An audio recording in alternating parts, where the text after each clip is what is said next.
Los saludamos al señor Federico Carlos Marcel, desde los Jardines Ajenos. ¿Qué Sí, haces, Carlos. Fede? ¿Cómo andás? ¿Te gusta llamarte Carlos? No me molesta. No, está bien, es un... Durante un tiempo estuve peleado con la, ¿Ah, sí? con la idea, pero Es después... un nombre fuerte. Sí, Carlos. Yo qué sé, Rey. el nombre de mi padre, no vamos a andar negando. Está bien. Hay que honrar. A un padre. Hay que honrar, hay que honrar. Más cuando... Sobre todo cuando ese padre no te desconoce. No, claro, Sobre es todo. importante. Todavía. Y bueno, Todavía. Dale tiempo. ¿todo tranquilo, Fede? Sí, todo tranqui. Ustedes Bien, che, todo palpitando bien. las elecciones.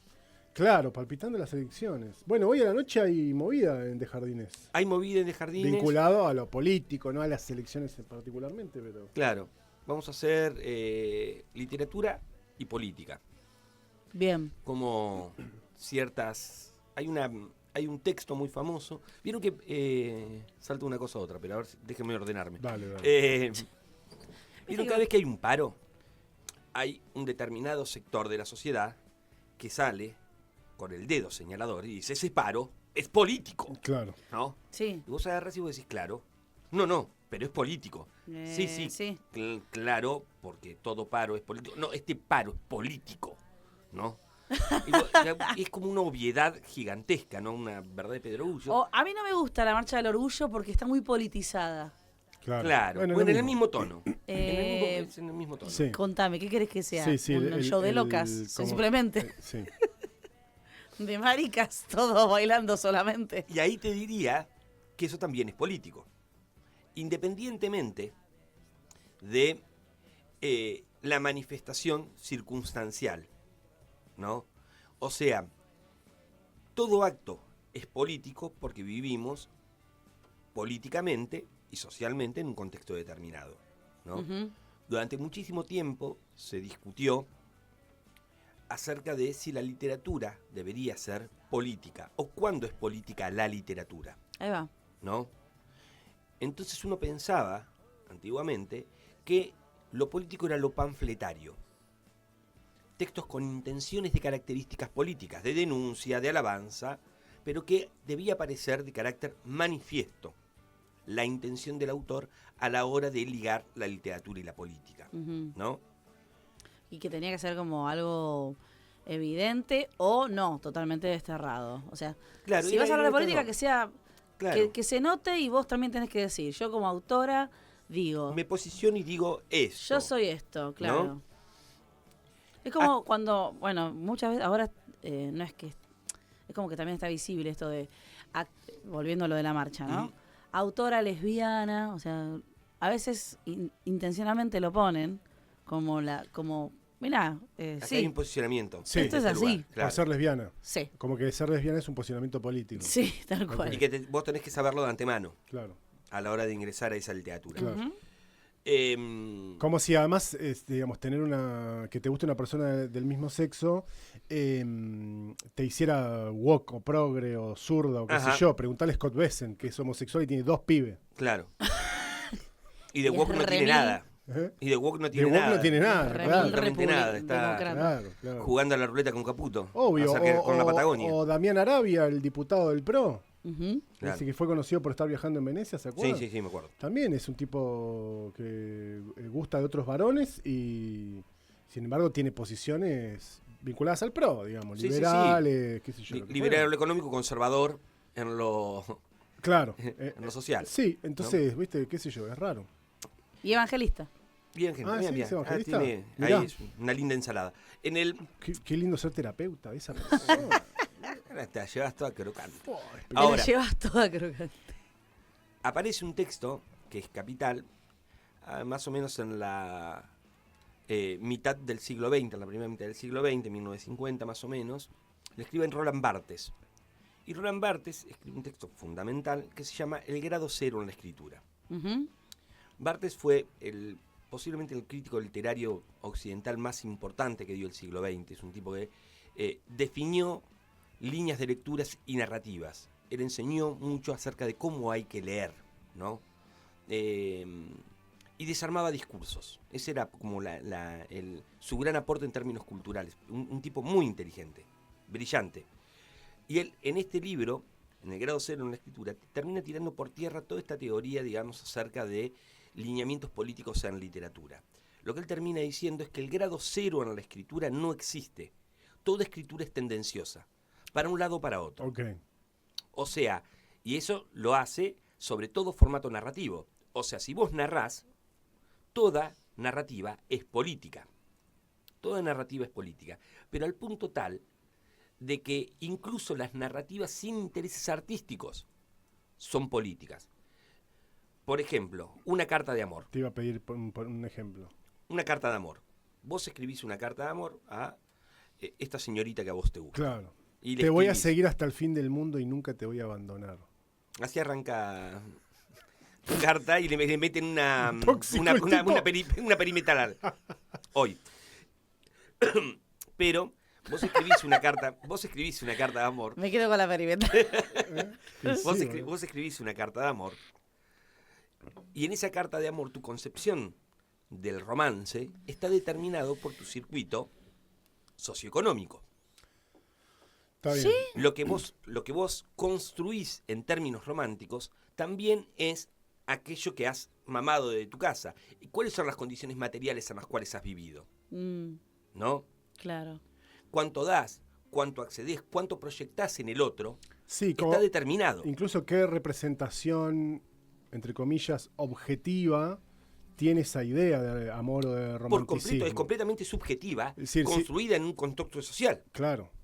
¿Se entiende? O sea, si tus viejos, ponele vos mamá de chiquito, tus viejos se aman, pero qué sé yo, no sé, duermen en cama separada. Nunca los viste darse un mimo. Claro, entonces bueno, ahí vos, pero siempre hay carteras Louis Vuitton, por ser un ejemplo. Bueno, entonces el amor es eso, es regalar carteras, Claro. y relojes y no sé qué. Y capaz que para otra gente es la humildad de comer una rica comida Te hice unos ravioles. mientras el techo se llueve. Qué Claro. sé yo, o sea. No es lo mismo, y eso se ve en el arte. Yo qué sé, una canción de amor de cumbia no necesariamente es lo mismo que escribe, por ejemplo, una canción de amor de El Chano. Las concepciones románticas son diferentes. Las comparaciones, donde vos buscas ese modelo a seguir.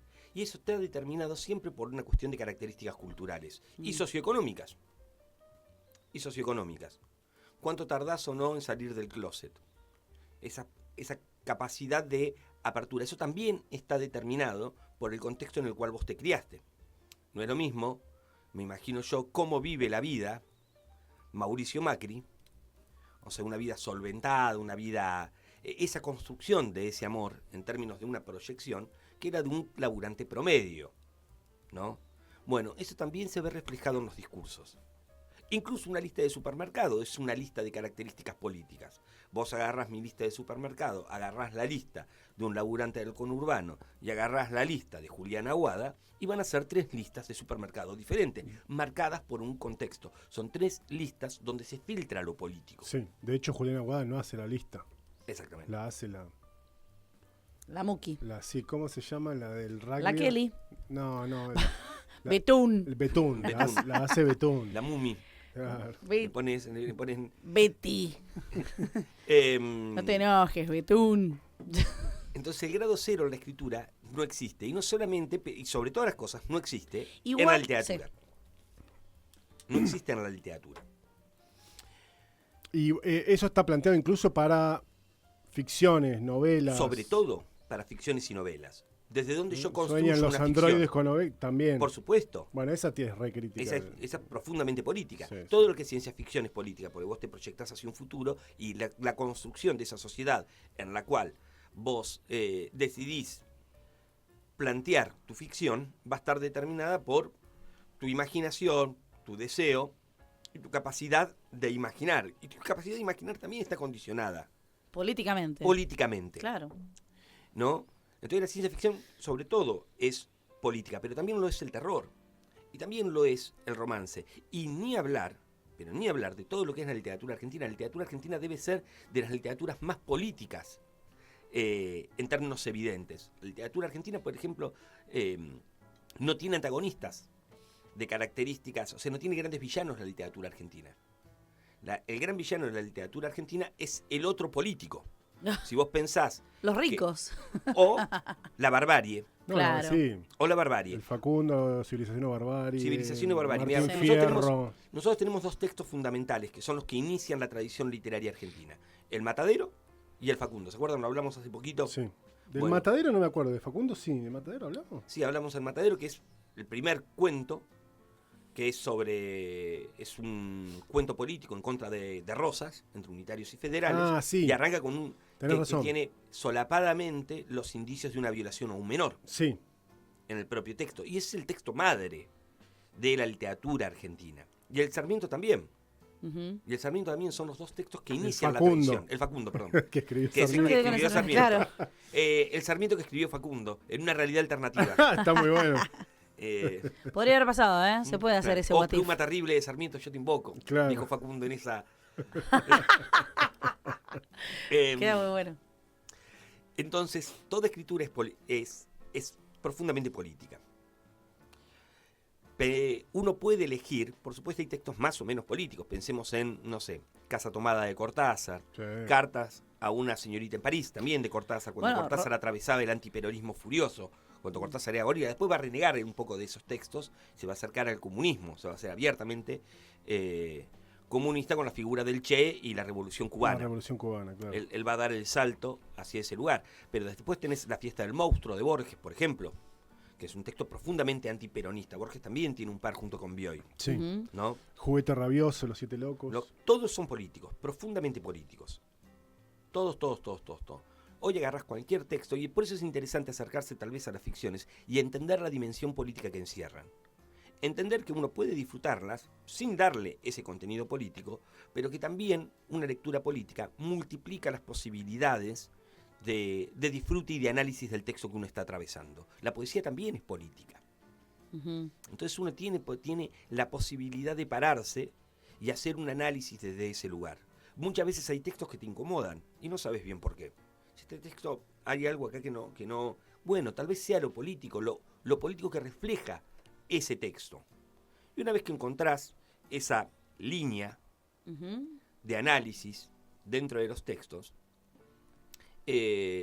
las lecturas se multiplican, lo cual siempre es súper interesante. Claro. Siempre es súper interesante. Porque encontrás otra capacidad de análisis y otra forma de goce.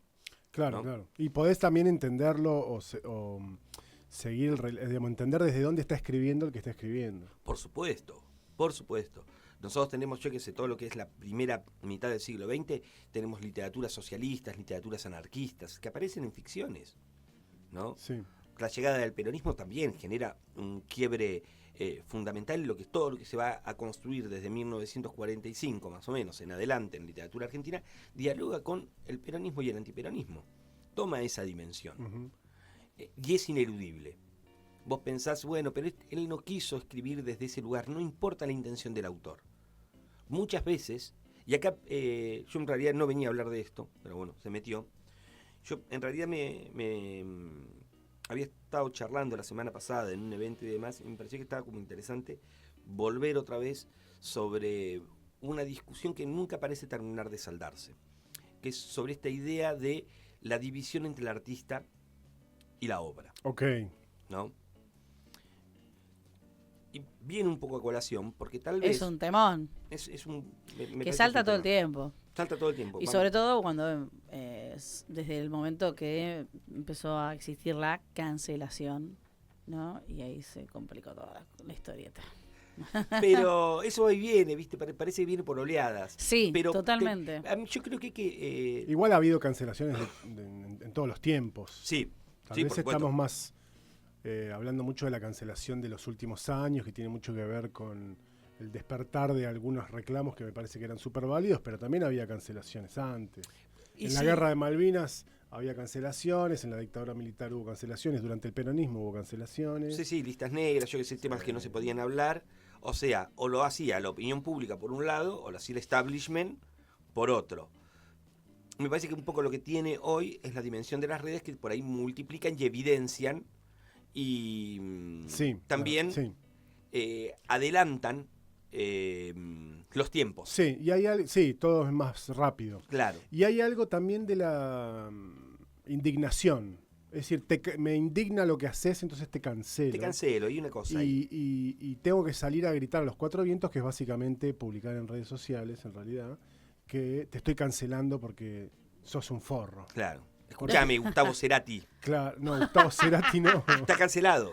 No, ¿pero por qué? Está cancelado Gustavo Cerati. ¿A qué hora? Y lo cancelamos hace tiempo ya. No. Pero como si Cerati le importara. Escuchame, Cerati. Basta. Pero más allá de esas posiciones... Nivelito salta. Me parece que por ahí, más allá de esas decisiones de características maniqueas, ¿no?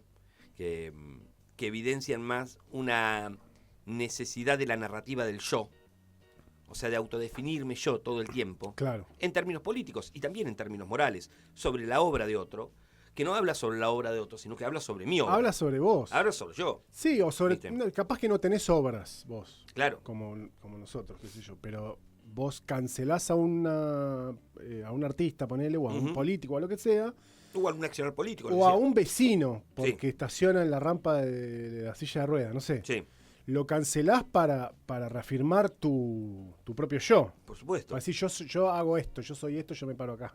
Claro, yo soy bueno sobre todo. Un poco lo que termina diciendo Es muy siempre, importante. yo soy bueno a diferencia de otro. Claro. ¿No? Pero más allá de por ahí ese mecanismo evidente de la narrativa del yo que impera en las redes sociales. El otro día leía una que veía un streamer haciendo un recorte. Decía, yo nunca me posicioné acerca de esto, o sea, yo nunca denuncié en mis redes acerca de el conflicto Palestina-Israel, no me acuerdo cuál era la discusión. Entonces yo creo, o sea, hay una... ponía en manifiesto que era como muy importante manifestar en redes algo. Porque antes no lo había hecho. Claro, Ok. ¿no? O sea, como Sentar postura sobre todo. sobre todo, sobre cualquier cosa, Sí, sí, ¿no? sí, sí. Pero más allá un poco de eso, me parece que es interesante entender la dimensión de la obra y del artista. Y eso también entra dentro del terreno de la discusión de características políticas, porque vos agarrás y vos lees una novela y vos decís, bueno, esta obra es abiertamente antiperonista. Qué gorila que es este tipo, decís vos leyéndolo, Sí. ¿no?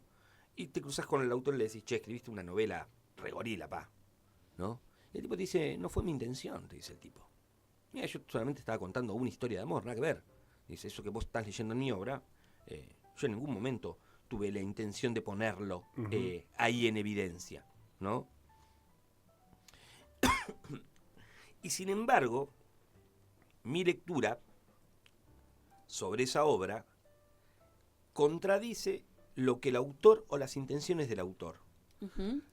Uno podría pensar que la neurosis del autor se filtra dentro de la obra de Un poco, carácter sí. subjetiva y después aparece lo que es mi propio sesgo Obvio. a la hora de leer. Claro. ¿No? Pero sobre cualquiera de las dos cosas que ocurran, sobre las intenciones del autor y el sesgo de mi lectura, aparece la obra como un apéndice independiente del autor. Cuando un artista logra un arte, ya no le pertenece. Ya es independiente de él y de sus intenciones. Ya no tiene que ver, es una cosa que pertenece al mundo.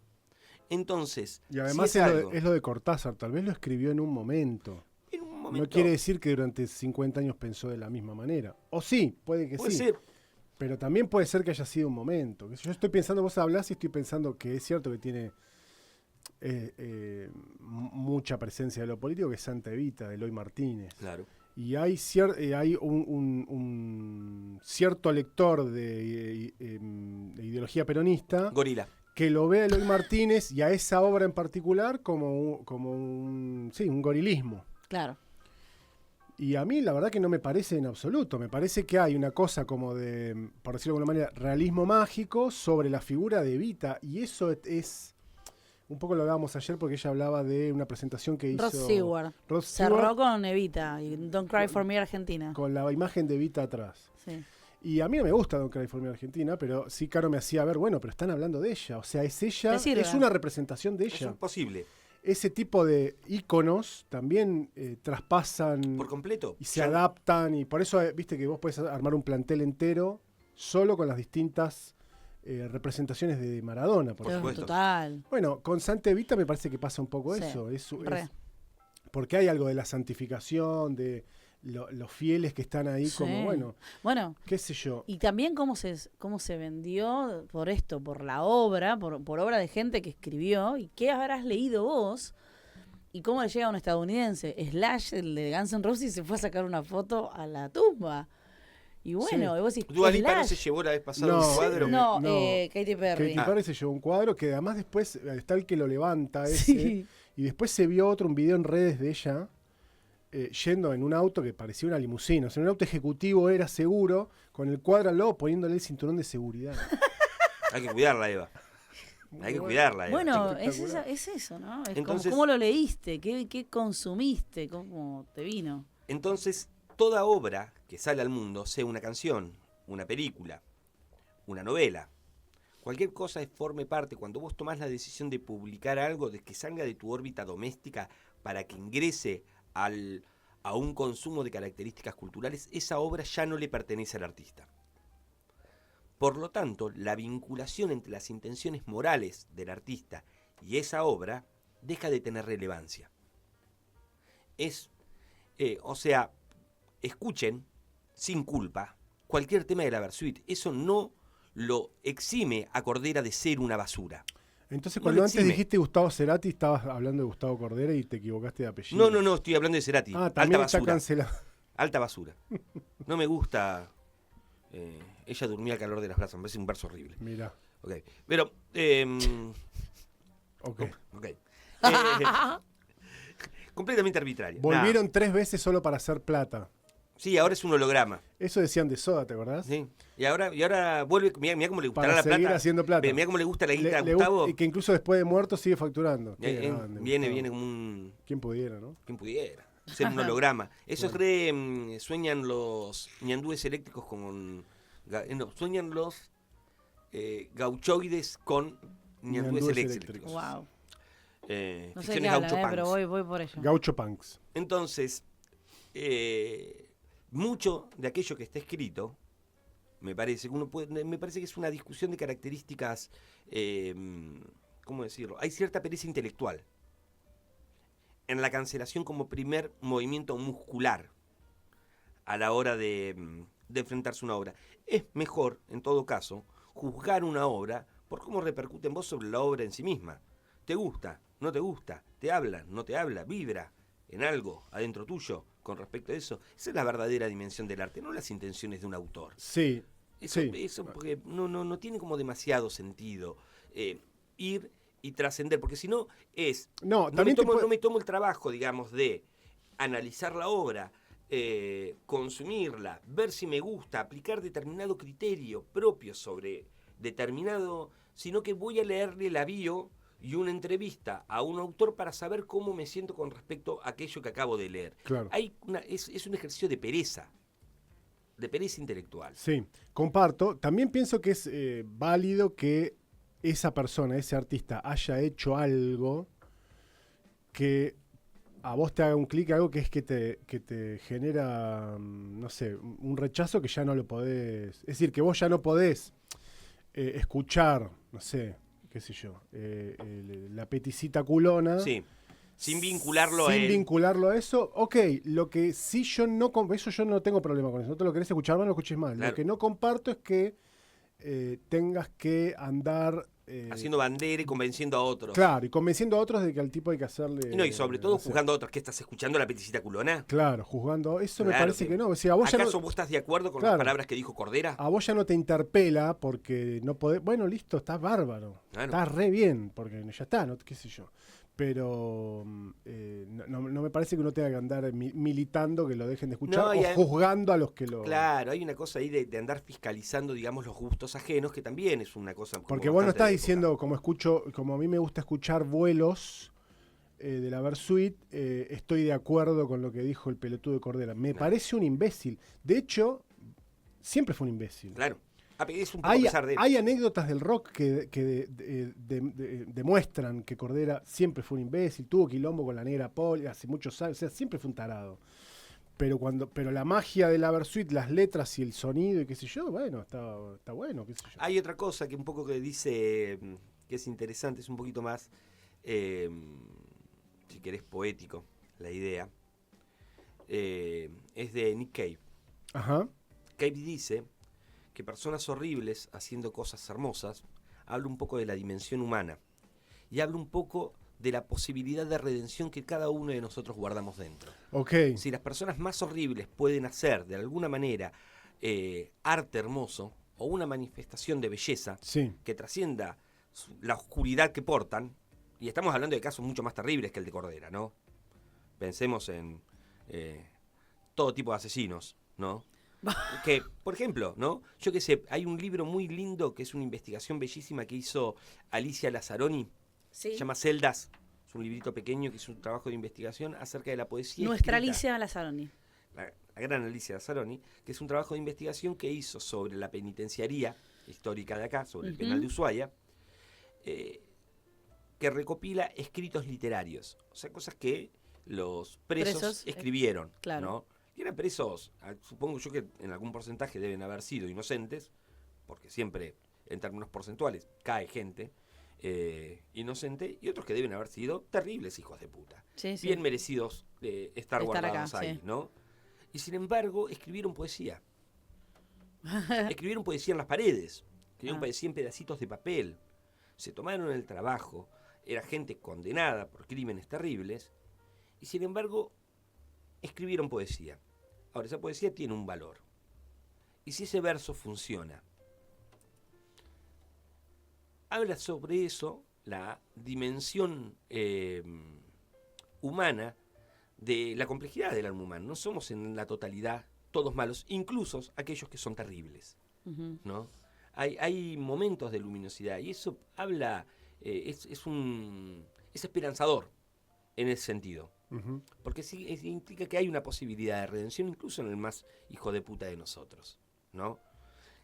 Entonces me parece que son cuestiones de características interesantes. La obra que se desprende del artista incluso de sus intenciones políticas o de sus juicios morales o de sus accionares diarios. Es decir, que hay que consumir el arte y juzgarlo en la dimensión en la que corresponda. Vos agarrás y vos lees. Después hay otra cosa, lo hemos hablado en varias oportunidades, el Quijote. Cervantes tenía una intención con el Quijote, que era burlarse de los libros de caballería. Dijo, los libros de caballería son una cagada, yo estoy cansado de amar la literatura, voy a escribir una parodia, y después de esta parodia nadie va a poder volver a escribir un libro de caballería. Tenía razón. Fue tan bueno que el ciclo de libros de caballería muere con el Quijote. O sea, nadie más se animó a escribir un libro de caballería serio después de que Cervantes escribiera el Quijote. ¿No? El primer lector del Quijote lo lee en ese código. O sea, estamos hablando en el 1500, ¿no?